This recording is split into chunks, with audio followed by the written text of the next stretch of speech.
அனைவருக்கும் வணக்கம். இது வந்து ஒரு மூலிகை செடி, திப்பிலி செடி. திப்பிலி செடி வந்து இந்த இந்தாருங்க முட்டு இருக்குது பாருங்க. இந்தவா இந்த முட்டு இருக்குது பாருங்க.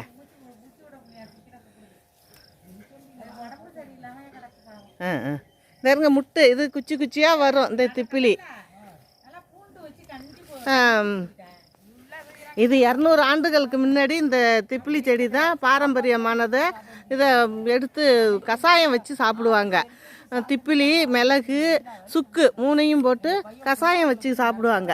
அப்போ வந்து உடம்பு வலி, ஜுரம், சளி, இருமல், காய்ச்சல் எல்லாம் போயிடும். அதுக்காக இந்த மருந்து இந்த செடியை வந்து நீங்கள் உங்கள் வீட்டு கொல்லையிலையும் உங்கள் தோட்டத்துலேயும் வச்சு நல்லா வளர்க்கலாம். எல்லாருக்கும் இது பயன்படும். இந்த மூலிகை செடியை வந்து நீங்கள் கிடைச்சதுன்னா விட்டுடாதீங்க, வைங்க. அப்படி வேணும்னாலும் நாங்கள் வாங்கி தரோம். இது திப்பிலி செடி. திப்பிலி செடி நடராஜ், இந்த கஷாயம் வச்சு குடிச்சிங்கன்னா நல்லாயிருக்கும் உடம்புக்கு. இந்த மாதிரி இது எங்கேருந்து கொண்டு வந்தீங்கம்மா இந்த செடி? மதுரையிலேருந்து கொண்டு வந்தீங்களா? சரி, எங்கள் ஃப்ரெண்டு வீட்டிலேருந்து நாங்கள் வந்து இந்த வீடியோ எடுக்கிறோம்.